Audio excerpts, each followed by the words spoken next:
조갑제 TV 시청자 여러분 안녕하십니까. 2018년 10월 12일입니다. 요사이 이스탄불 하면은 영화에 많이 나오죠. 그 첩보 영화에 많이 나오는 이스탄불에서 아주 괴기 소설 같은 사건이 벌어져서 이게 국제적으로 큰 파장을 일으키고 있습니다. 그 요지는 카쇼기라는 사우디아라비아 출신의 언론인입니다. 이 사람은 워싱턴 포스트의 칼럼니스트이기도 합니다. 그리고 황태자, 지금 실권을 잡은 이 황태자, 사우디아라비아 황태자에 대해서 매우 비판적인 글을 많이 쓴 사람입니다. 특히 사우디아라비아 황태자가 지금 실권을 잡고 카타르와 분쟁을 벌이고 예멘에 개입을 하고 또 최근에는 무슬림 형제단을 테러 단체로 지정한 데 대해서 노골적으로 비판을 하고 있는데 주로 미국 언론을 통해서 비판을 하고 있습니다. 이 황태자는 빈 살만이라는 이 황태자는 지금 개혁을 하겠다고 해서 모하메드 빈 살만입니다만은 개혁을 하겠다고 해서 이 귀족들, 왕족들을 호텔에 불러가지고 합숙시켜 연금시키고 해서 조사를 하고 하는 등 상당히 과격한 지금 국내외 정책을 쓰고 있습니다. 그러나 트럼프와는 매우 친합니다. 트럼프가 작년에 취임한 직후 가장 먼저 방문한 나라가 사우디아라비아였습니다. 사우디아라비아와 1,100억 달러에 이르는 무기 판매 계약까지 맺었습니다. 1,100억 달러입니다. 사우디아라비아의 무기 체제는 거의 전적으로 이 미국에 의존하고 있고 미국도 사우디아라비아를 중동의 중요한 나라로 이스라엘과 더불어 가장 중요한 나라로 생각하고 있는 이유는 바로 이 사우디아라비아가 이슬람 중에서도 수니파이기 때문입니다. 수니파의 사우디아라비아가 시아파의 이란을 견제를 합니다.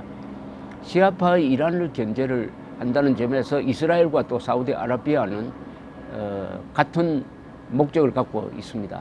그러니까 미국의 대중동 전략에서 사우디아라비아는 핵심 중에 핵심이고 거기 또 군사시설이 있습니다. 그런데 이 살만이 카쇼기라는 이 언론인을 눈에 가시처럼 생각을 해가지고 어떻게 하면은 회유를 해볼까 해가지고 그동안에 몇 번 시도를 했답니다. 그러니까 국책 연구기관을 줄 테니까 한번 운영해보라는 식으로. 그러나 이 카쇼기라는 사람이 그것을 다 거부를 했는데 지난 10월 2일 이 카쇼기가 터키의 애인과 함께 이스탄불에 있는 영사관을 찾아갔습니다. 그러니까 애인은 들어가지 않고 카쇼기가 들어갔어요. 들어가는 장면이 다 이 CCTV로 찍혔습니다. 그런데 나오지를 않아요. 지금까지 나오지를 않고 있습니다. 그래서 이 애인이 신고를 해가지고 카쇼기가 어딜 갔느냐 이렇게 지금 여러 곳에서 찾고 있는데 거의 확실한 정보가 지금 속속 드러나고 있습니다. 왜냐하면은 이 카쇼기가 들어갈 때 애플에서 만든 손목시계 애플 워치를 차고 갔다고 합니다. 이 애플 워치를 통해서 그 영사관에서 일어난 일이 생생하게 이 애인이 가지고 있던 전화로 전달이 돼 가지고 그게 정보기관에 특히 터키 정보기관에 넘어간 것으로 보입니다. 간단하게 요약을 하면은 10월 2일 들어가자마자 왜 들어갔느냐 하면 결혼관계 서류를 만들기 위해서 들어갔다고 합니다. 들어가자마자 2시간 안에 붙들려 가지고 고문받고 피살됐다는 겁니다. 누가 그럼 죽였느냐? 바로 10월 2일에 사우디아라비아에서 15명의 어떻게 보면은 살인팀이라고 그럴까요? 살인팀이 이스탄불로 입국을 했습니다. 또 그 입국한 사람들 얼굴하고 사진이 딱 터키 언론을 통해서 공개가 되었습니다. 그 중에는 부검 전문 의사도 포함되어 있고 들어올 때 톱을 가지고 들어갔답니다. 톱을 가지고. 이거 무슨 영화 장면, 끔찍한 괴기 영화 같습니다. 톱을 가지고 들어와 가지고 그 카쇼기를 영사관, 치외복음지대인 영사관 안에서 고문해서 죽이고 난 다음에 톱으로 그 시신을 잘라 가지고 처리하고 나서는 바로 그날 15명이 사우디아라비아로 돌아갔다. 문제는 이런 일련의 정보를 오디오로 또는 비디오로 확보를 했다는 겁니다. 어떻게 해서 확보할 수 있었는지, 그러니까 비디오로 확보했다면은 고문해서 죽이는 장면까지 사진으로 찍혔다는 이야기인데, 혹시 이 영사관에 터키가 도청 장치를 해놓았는지는 모르겠는데, 어쨌든 이런 사태가 지금 벌어져 가지고, 더구나 기자를 이런 뭐 죽은 게 틀림없습니다만은 기자를 이런 식으로 죽여 놓으니까 이제는 세계 여론이 들끓고 있습니다. 트럼프도 마지 못해 가지고 우리는 조사를 한번 해보겠다. 그러나 무기 금수 조치는 취하지 않겠다.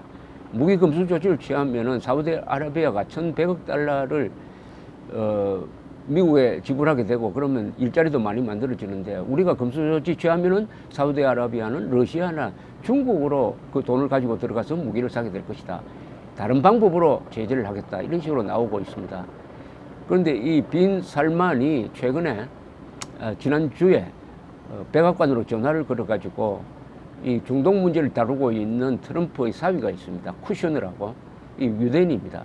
과 전화를 하고 폼페오, 존 볼턴하고도 통화를 하면서 우리는 절대 그런 일을 한 적이 없다고 했는데, 미국의 입장은 이것은 그냥 넘어가기가 어렵다. 이런 자세를 취하고 있다는 이야기입니다.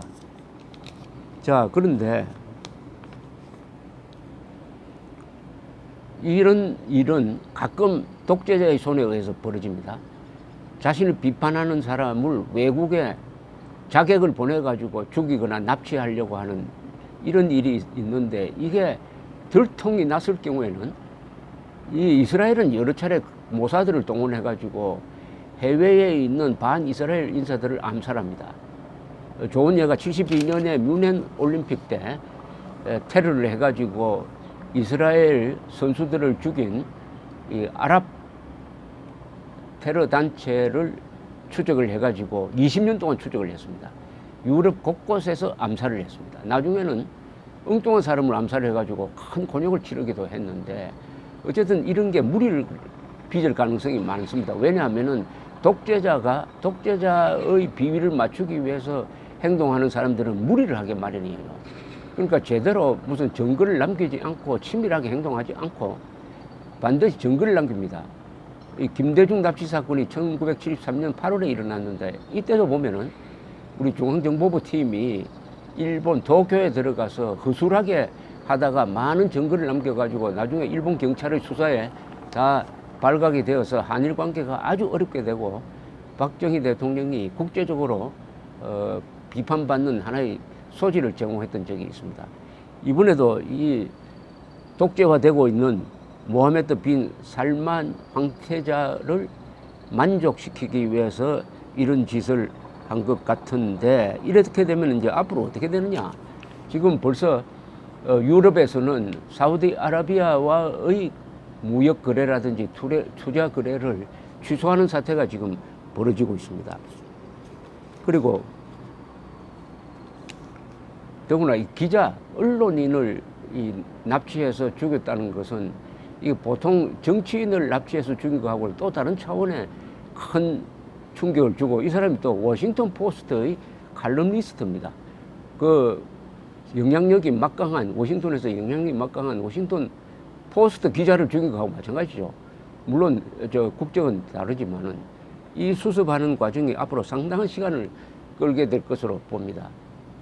더구나 요새 IT 기술이 발달하다가 보니까 죽이는 상황, 근데 이 시계를 차고 있었다 그러면은 스마트 뭡니까 애플 워치를 사고 있었다 그러면은 그것을 어떻게 처리했는지 모르지만 그걸 통해서 카쇼기라는 사람이 고문을 받고 비명을 지르고 죽이고 톱으로 잘라가지고 버리고 하는 이런 끔찍한 상황이 오디오나 비디오를 통해서 녹화되어서 이게 만약 공개된다고 한다면은 지금 사우디아라비아의 저 왕가는 크게 흔들 것이고, 그렇게 되면 이 빈 살만의 사우디에서의 입지도 약화되지 않을까 하는 생각도 듭니다.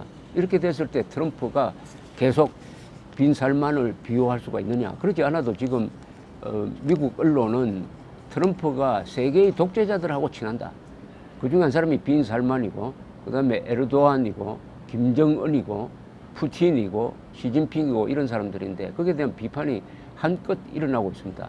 최근에 뉴욕타임스의 어느 프리드만 이런 기자가 쓴 기사를 보면 카쇼기를 이 빈살만 황태자가 이런 식으로 처리할 수 있게 된 것은 트럼프와의 관계가 좋기 때문에 이렇게 무리를 해도 트럼프가 침묵할 것이다 라고 생각했으므로 이런 만행이 벌어졌다라고 지적을 했습니다. 독재자가 뭐 나쁜 짓을 하려고 할 때 먼저 신경 쓰이는 사람이 미국 대통령입니다. 미국 대통령은 세계의 경찰 국가로서 인권 단합에 대해서 항상 문제를 제기를 하는데 트럼프는 그런 일을 하지 않습니다. 그것은 내정 간섭이라 해가지고 오히려 김정은 같은 독재자를 상대로 무슨 사랑에 빠졌다는 이런 이야기를 하고 있으니까 그래서 트럼프의 그런 정책이 세계의 많은 독재자들로 하여금 인권 유린이라든지 납치라든지 살해라든지 이런 것을 하도록 부추긴다. 그 테스트 케이스가 이 카쇼기 실종 사건이라고 생각을 합니다. 하여튼 이 기사가 머지않아 세계 언론을 뒤덮게 될 것이라는 생각이 듭니다. 이게 그 사건 한 사람이 죽었다는 것보다는 어떻게 죽었느냐 그것이 녹음되고 녹화되었다고 하는 이런 기상천외의 사건의 귀추를 앞으로 계속 지켜보면서 알려드리겠습니다. 감사합니다.